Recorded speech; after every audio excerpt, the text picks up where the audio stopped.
नमस्ते बच्चों। हम लोग हमारा इकाई 11 मापन के बारे में चर्चा कर रहे हैं, जिसमें से हमने अभी तक क्या देखा। हमने देखा कि किस तरह से लंबाई का मापन करते हैं, किस तरह से समय का मापन करते हैं, द्रव्यमान का मापन करते हैं। अब हम देखेंगे ताप का मापन किस प्रकार करते हैं। तो इसके लिए जो है एक क्रियाकलाप दे रखा है। ठीक है, तो इसमें क्या दे रखा है कि 3 खाली पात्र लीजिए। ठीक है, इस क्रियाकलाप में क्या बता रखा है कि जो है 3 खाली पात्र को लेने के लिए बता रखा है।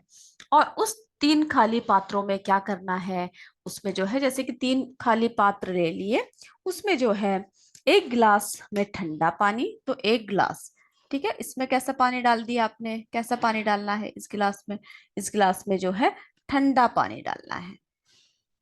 ठीक है, और दूसरे में जो है दूसरा गिलास में कैसा डालना है, सामान्य जल। ठीक है, कैसा जल डालना है दूसरे दूसरे गिलास में, दूसरे गिलास में जो है सामान्य। ठीक है, सामान्य जल यानी कॉमन वाटर। और तीसरे में जो है क्या करना है, गर्म जल लेना है। ठीक है, गर्म जल लेना है। अब जो है एक हाथ की अंगुलियों को ठंडे जल तथा दूसरे हाथ की अंगुलियों को गर्म जल में कुछ समय तक डुबोए रखिए। तो क्या है इस परीक्षण में, ये परीक्षण आप करके मत देखिएगा कि नहीं, ज्यादा गर्म होने से क्या होगा, हाथ जल जाएगा। ठीक है, तो जो है एक हाथ की उंगली को किस में डालना है, ठंडे पानी में, और दूसरे को जो है गर्म पानी में डुबो के रखना है। अब दोनों हाथों की उंगलियों को सामान्य पानी में डुबोना है, ठंडे हाथ से निकाल कर उंगली को भी सामान्य जल में डुबोना है, और गर्म पात्र से निकाल कर भी क्या करना है, उंगली को जो है सामान्य जल में डालना है। ठीक है, तब क्या होगा, तब क्या अनुभव होगा कि जो ठंडे, अब जो है जब दोनों को इस तरह से हमने डुबो दिया, तब क्या अनुभव हुआ कि जो ठंडे पानी में रखी अंगुलियों को सामान्य पानी पानी गर्म, और गर्म पानी में रखी हुई उंगलियों को ये सामान्य पानी क्या लगेगा, ठंडा लगेगा।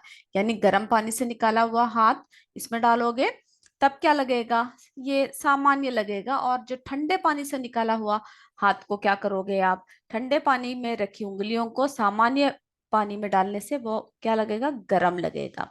ठीक है, और ये गरम जल वाला इसमें डालोगे तब क्या होगा, ठंडा अनुभव होगा। तो क्या करना है, इस प्रयोग से ये स्पष्ट हुआ कि कोई वस्तु गर्म है या ठंडी, ये निश्चित करने के लिए हमें अपनी किसकी जरूरत होती है, स्पर्श इंद्रियों की। ठीक है, स्पर्श इंद्रियों पर पूर्णतया विश्वास नहीं कर सकते हैं हम लोगों को, किसकी क्या नहीं कर सकते, हमारे जो स्पर्श कर का, तो आपको स्पर्श इंद्रियों से आपको ये पता लगा कौन सा ज्यादा गर्म है, कौन सा कम गर्म है, पर हम उन पर पूरी तरह से विश्वास नहीं कर सकते हैं। ठीक है, तब हम क्या कर सकते हैं, कैसे ज्ञात करेंगे कि ये कितना गर्म है कितना ठंडा है, तो किसी वस्तु की जो ऊष्मता, ठीक है यानी गर्मी, तो किसी वस्तु की जो उष्णता उष्णता यानी गर्मी की विश्वसनीय माप उसके ताप से की जाती है, और ताप मापने के लिए उपयोग की जाने वाली युक्ति को क्या कहते हैं, तापमापी। ठीक है, तापमापी कहते हैं, तापमापी, या फिर हम क्या कहेंगे, थर्मोमीटर कहेंगे। तो ताप का मानक मात्र क्या है, ताप का जो मानक मात्र है,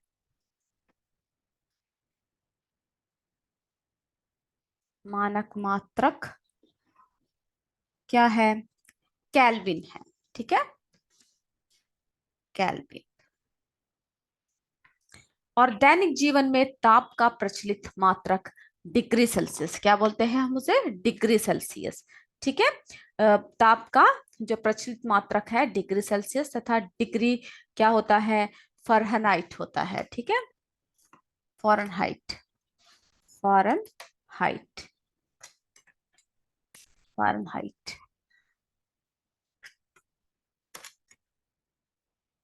ठीक है, यानी एफ, ये होता है। तो ताप का मानक मात्रक केल्विन है, और जो दैनिक जीवन में ताप का प्रचलित मात्रक डिग्री सेल्सियस है, यानी डिग्री क्या है, डिग्री सेल्सियस है, तथा डिग्री क्या है, फ़ारेनहाइट है। ठीक है, फ़ारेनहाइट है, यानी फ़ारेनहाइट से बोलते हैं, फ़ारेनहाइट है। तो इस तरह से हमने क्या देखा, अब हम इस परीक्षण के द्वारा हमने क्या देखा कि किस तरह से हम लोग जो है तापमापी का इस्तेमाल करके क्या कर सकते हैं, किसी भी चीज के तापमान का हम लोग पता लगा सकते हैं। ठीक है, किसी भी चीज के तापमान का इसके द्वारा ही हम पता लगा सकते हैं। अब देखिए, ये देख रहे हो, जिस तापमापी से हम अपने शरीर का ताप को मापते हैं उसे क्या कहते हैं, डॉक्टरी थर्मोमीटर कहते हैं। ठीक है, उसे क्या कहते हैं, डॉक्टरी थर्मोमीटर। और डॉक्टरी थर्मोमीटर से हम लोग क्या कर सकते हैं, 35 डिग्री सेल्सियस या जो है 42 डिग्री सेल्सियस। ठीक है, क्या कर सकते हैं, हम लोग जो डॉक्टर थर्मोमीटर से जो नापते हैं वो 35 डिग्री सेल्सियस से 42 डिग्री सेल्सियस तक का ही ताप ले सकते हैं। ठीक है, इसका जो है ना इससे ज्यादा ले सकते हैं ना इससे कम ले सकते हैं। और जो मानव शरीर का जो सामान्य ताप है, जो मानव शरीर का जो सामान्य ताप है, यानी 37 यानी 37 डिग्री सेल्सियस या 98.6 फ़ारेनहाइट होता है। ठीक है, तो यानी इन दोनों का क्या होगा, इन दोनों का जो है इन दोनों का, ठीक है, इनका मान बराबर होता है। तो विभिन्न परियोजनाओं के लिए विभिन्न प्रकार के तापमापी उपयोग किए जाते हैं। मौसम के रिपोर्ट में दिए गए अधिकतम एवं न्यूनतम तापों की जानकारी देने के लिए जो है देने के लिए क्या करते हैं, यानी 6 का अधिकतम न्यूनतम तापमापी का उपयोग करते हैं। ठीक है, तो इस तरह से जो है तापमापी का इस्तेमाल करके हम लोग क्या कर सकते हैं, विभिन्न तापमान का क्या कर सकते हैं, हम लोग ताप या कितना है वो हम लोग पता लगा सकते हैं। अब जो है क्षेत्रफल का मापन,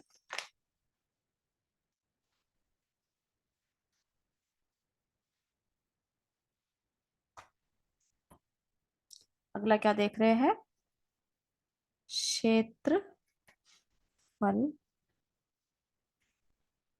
का मापन।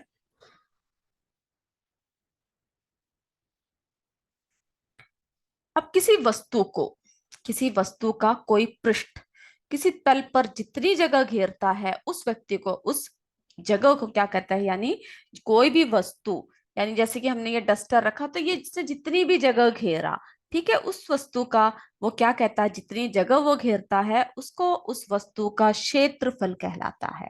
ठीक है, उसको क्या कहलाता है, क्षेत्रफल। और इसका जो मात्रक है, मात्रक क्या है, वर्ग मीटर है। ठीक है, मात्रक क्या है, सॉरी, मात्रक है वर्ग मीटर। ठीक है, मात्रक क्या होता है, वर्ग मीटर होता है। और आयताकार वस्तुओं का क्या होता है, क्षेत्रफल उसकी लंबाई चौड़ाई के जो है गुणनफल के बराबर होता है। जैसे के लिए, जैसे समझ लीजिए आपकी अभ्यास पुस्तिका की जो लंबाई और चौड़ाई, ठीक है, किससे लेना है, यानी लंबाई यानी लेंथ और ब्रेड्थ, ठीक है, चौड़ाई। एक स्केल से अगर आप लो तो क्या होगा, लंबाई और चौड़ाई को क्या करना है, गुना करना है। ठीक है, और ये गुणनफल ही क्या होगा, उसके पृष्ठ का क्षेत्रफल होगा। तो कुछ हम लोग देखते हैं थोड़े से जो है क्षेत्रफल जो है उदाहरण के तौर पे दे रखा है। तो हम लोग जरा आपके किताब में जो 11.4 तालिका दे रखा है उसके जरिए से हम लोग क्या करते हैं, जरा इसको समझते हैं।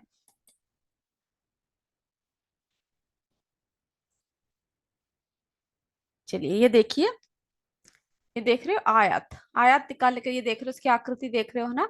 तो क्षेत्रफल का के लिए क्या सूत्र लगा रखा है, यानी ये जो क्षेत्रफल है ये क्या होगा, इसकी जो लंबाई और चौड़ाई, ठीक है, इसकी जो क्या है, इसकी जो लंबाई है और चौड़ाई है, इन दोनों का जो गुना होगा, यानी जो है ए इंटू बी, ये दोनों का जो गुना होगा वही क्या होगा, इसका क्षेत्रफल होगा।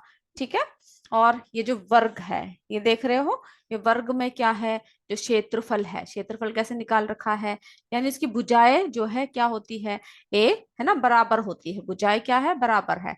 तो क्षेत्रफल कैसे निकाला है, भुजा गुना भुजा, तो क्या हो गया, भुजा का स्क्वायर। ठीक है, तो ए इंटू ए, तो जितना आया ए का स्क्वायर निकला। तो यानी जितना भी होगा उसको क्या करेंगे, उन दोनों को एक साथ क्या करेंगे, इंटू, यानी दोनों एक जैसा होगा। ठीक है, तो ये देखिए, तो इसमें क्या है, ये वर्ग में ये जो है इसकी लंबाई चौड़ाई सब क्या होती है, बराबर होती है। ठीक है, सब कैसा होगा, बराबर होगा। अब देखिए वृत्त का कैसे निकालेंगे, वृत्त का ये देख रहे हो ना, इसमें जो है ये है रेडियस, इसका ये सेंटर पॉइंट है ना। तो इसका क्षेत्रफल कैसे निकालेंगे हम लोग, जो है क्षेत्रफल निकालने के लिए पाई, है ना, गुणा क्या है, त्रिज्या यानी रेडियस का स्क्वायर। तो इसका जो मान है, इसका जो मान है यानी पाई का जो मान है वो क्या है, वो जो है 22/7, यानी 22/7, या फिर हम लोग कैसे लिख सकते हैं उसको, या फिर 3.14। ठीक है, इन दोनों के जरिए हम लोग क्या कर सकते हैं, इसका वृत्त का मान जो है वो हम लोग निकाल सकते हैं।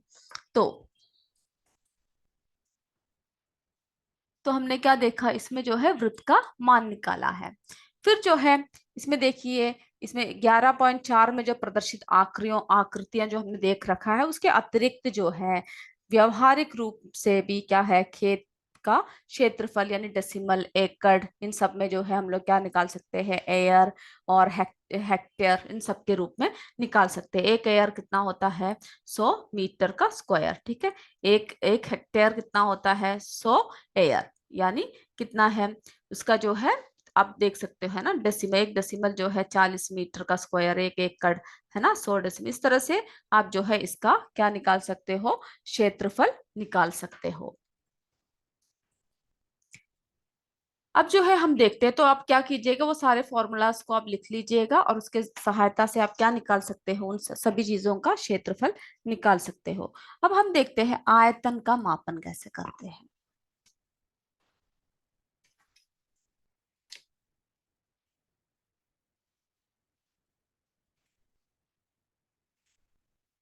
आयतन का मापन,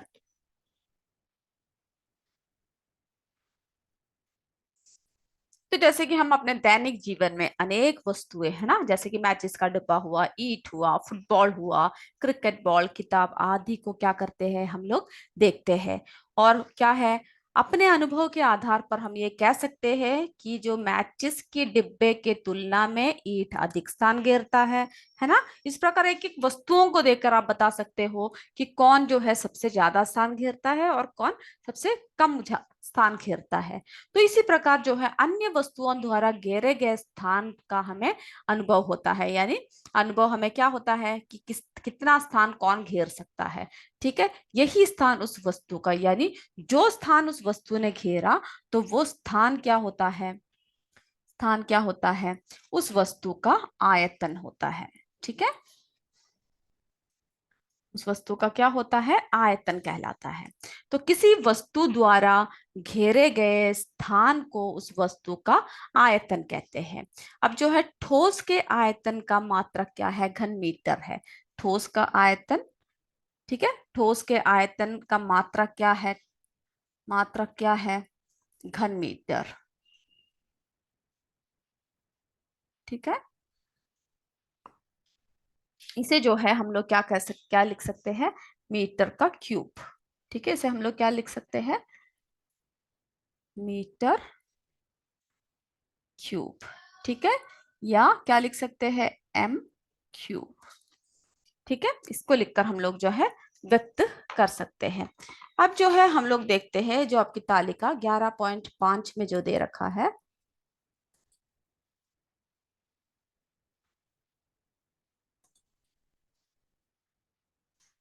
11.5 में जो दे रखा है क्या है, घन। ये देख रहे हो, ये है, ये क्या है, घन। इसकी जो है क्या होता है, सारी भुजाएं जो होती है वो बराबर होती है। तो आयतन क्या है, भुजा इंटू, यानी भुजा गुना भुजा गुना भुजा, यानी क्या है, 3। ठीक है, इसका क्यूब, तो भुजा का क्यूब, तो एक क्यूब। तो ये क्या है, इसमें क्या दिख रहा है हमें, सारी भुजाएं बराबर होती है। और जो है गन्नाप का जब निकालते हैं तो क्या होते हैं, उनकी जो ऊंचाई होती है, चौड़ाई होती है, लंबाई होती है, सब क्या होती है, अलग अलग होती है। ठीक है, तो उसका आयतन कैसे निकालेंगे, जो लंबाई है, ठीक है, उसका आयतन कैसे निकालेंगे, जो उसकी लंबाई है, चौड़ाई है, यानी लंबाई गुना चौड़ाई गुना ऊंचाई, तो ए इंटू जो है बी इंटू सी, यानी इनका जो गुना जो निकलेगा वो होगा उसका आयतन। ठीक है, घनाभ का। और जो गोला है, गोले का हमें पता है जो है रेडियस दिया होता है ना, तो उसके आयतन कैसे निकालेंगे, जो 4/3 का पाई, ठीक है, गुना क्या होगा, त्रिज्या, त्रिज्या का क्यूब।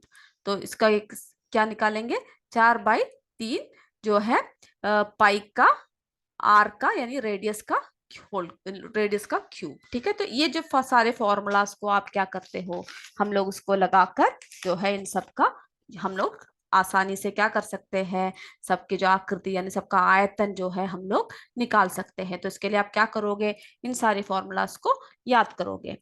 ठीक है, और जो है इसमें जो एक दे रखा है, ये देखिए,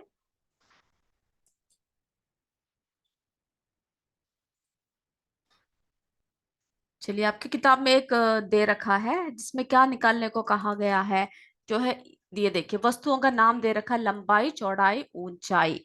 ठीक है, अब आयतन कितना होगा, ये निकालने के लिए जो है आप क्या करोगे, जो हमने देखा है उन सब फॉर्मूलाज को क्या करोगे, आप उन सब में लगाओगे, जिसकी वजह से हम लोग क्या निकाल सकते हैं, आयतन का निकाल सकते हो। ठीक है, इसकी जो जो लंबाई चौड़ाई सब निकालने के लिए हम लोग इसका उपयोग जो है कर सकते हैं। तो हमने क्या देखा कि किस तरह से हमने जो है इन सब का जो है आयतन यानी उसका जो गुना है वो किस तरह से हमने निकाला। ठीक है, तो ये निकालने के लिए हम लोग क्या करेंगे, जो आपके जो बॉक्स में है वो आप स्वयं आप क्या कीजिएगा, करके आइए। तो हमने क्या देखा, आयतन का मापन देखा। अब हम देखते हैं द्रव के आयतन का मापन कैसे करते हैं। ठीक है,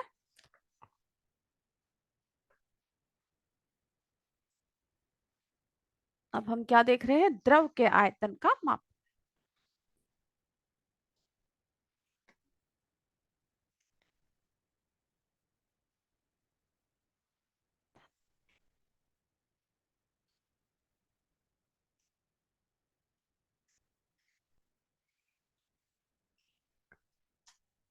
तो जो द्रव के आयतन के माप के लिए जो है द्रव की लंबाई, जो है चौड़ाई व ऊंचाई का हम लोग क्या मापन कर सकते हैं, नहीं कर सकते हैं।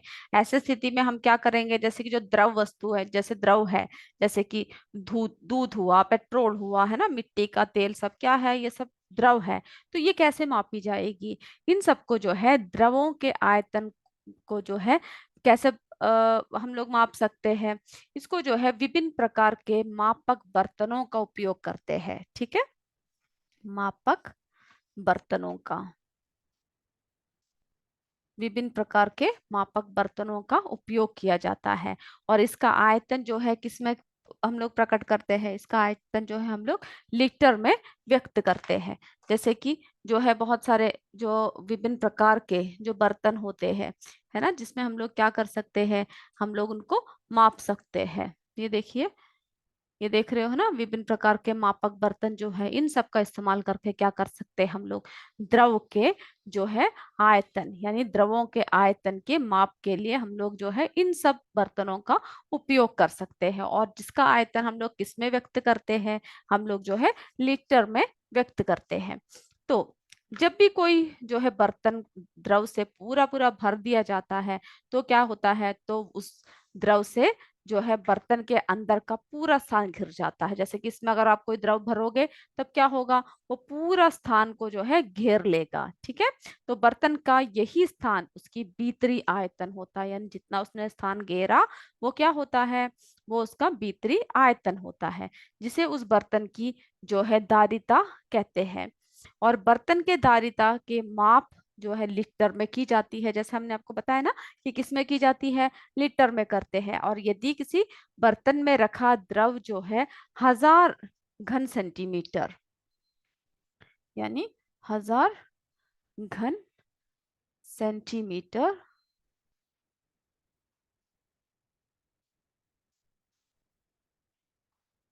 सेंटीमीटर जगह घेरता है तो उसे क्या कहेंगे, तो उस द्रव का आयतन कितना होगा, 1 लीटर होगा। ठीक है, तो 1 लीटर कैसा होता है, जब 1000 घन सेंटीमीटर जब घेरता है तो उसे क्या कहेंगे, 1 घन जो है इसको कहेंगे 1 लीटर। ठीक है, तो 1000 घन जो है तो इसमें जो आपके इसमें जो एक तालिका दे रखा है उसको जरा देख लीजिए। ठीक है, तालिका ने एक बॉक्स में जो छोटा सा दे रखा है, ये देखिए 1000 घन सेंटीमीटर यानी सेंटीमीटर क्यूब इक्वल कितना होगा, 1 लीटर। ठीक है, एल इसमें ये दिखाते हैं। और जो 1000 लीटर है, जो 1000 लीटर है उसका क्या होगा, कितना होगा, 1 घन मीटर होगा। ठीक है, एम का क्यूब। तो सामान्यतः क्या होता है, घन मीटर या घन सेमी यानी घन सेंटीमीटर में ठोस का आयतन तथा लीटर में तरल यानी तरल रूप यानी द्रव और तथा गैस दोनों का आयतन मापा जाता है। ठीक है, और जो है क्यूसेक पानी से पानी के बहाव की दर है, क्या है, क्यूसेक।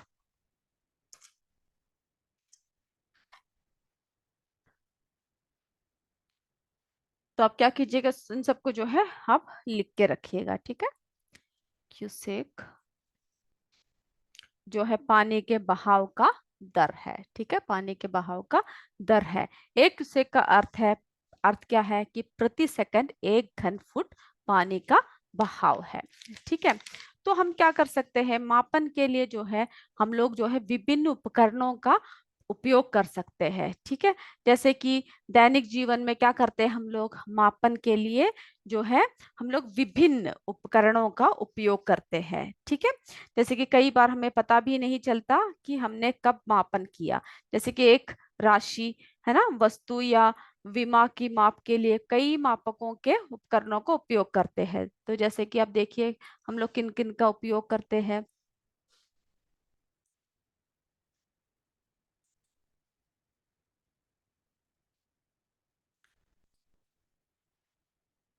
चलिए इसमें देखिए कि जो है स्केल, जो है इंच टेप, मीटर छड़, ये सब क्या है, मापक के उपकरण है। और इसकी जो वो उपयोग क्या है, लंबाई का मापन करते हैं।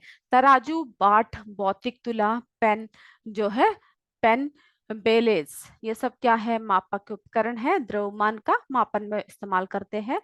विराम घड़ी, टेबल घड़ी, दीवार घड़ी, बालू घड़ी है ना, डिजिटल घड़ी, धूप घड़ी आदि समय का मापन करते हैं। और डॉक्टरी थर्मोमीटर, प्रयोगशाला थर्मोमीटर सब किसके मापन करते हैं, ताप के मापन। तो मापक बर्तन से जो है द्रव के आयतन से क्या करते हैं, द्रव के आयतन का मापक करने में हम लोग क्या करते हैं, इस्तेमाल करते हैं। ठीक है, तो इस तरह से आप क्या करोगे, इस तालिका को अपने नोटबुक में लिखोगे और उसको याद करोगे। ठीक है, तो हमने क्या क्या देखा इसमें, जो है मापन की सर्वमान्य जो प्रणाली क्या है, प्रणाली अंतरराष्ट्रीय प्रणाली है, यानी हर जगह जो है एक होता है। और लंबाई, द्रव्यमान, समय तथा माप का मानक मात्रक जो है क्रमश मीटर, किलोग्राम, सेकंड तथा केल्विन है। और क्षेत्रफल का मात्रक क्या होता है, क्षेत्रफल का वर्ग मीटर होता है। ठीक है, और एसआई पद्धति में ठोस वस्तुओं के आयतन क्या होता है, घन मीटर होता है। और द्रवों का आयतन लीटर में मापते हैं। और बड़े मात्रकों को जो है टेका, हेक्टो है ना, किलो, तथा छोटे मात्रकों को डेसी, सेंटी तथा मिली में व्यक्त करते हैं। तो बच्चों हमने इस पाठ में, इस इकाई में इतनी सारी बातें पढ़ी। तो आप क्या करोगे, जो जो बॉक्स में दे रखा है, जो जो फॉर्मूले सब दिए हैं उन सबको आप क्या करोगे, लिखकर याद करके आओगे। ठीक है, तो अगली कक्षा में हम फिर मिलेंगे। तब तक जय विद्या शक्ति, जय हिंद, जय भारत। धन्यवाद मेरे बच्चों।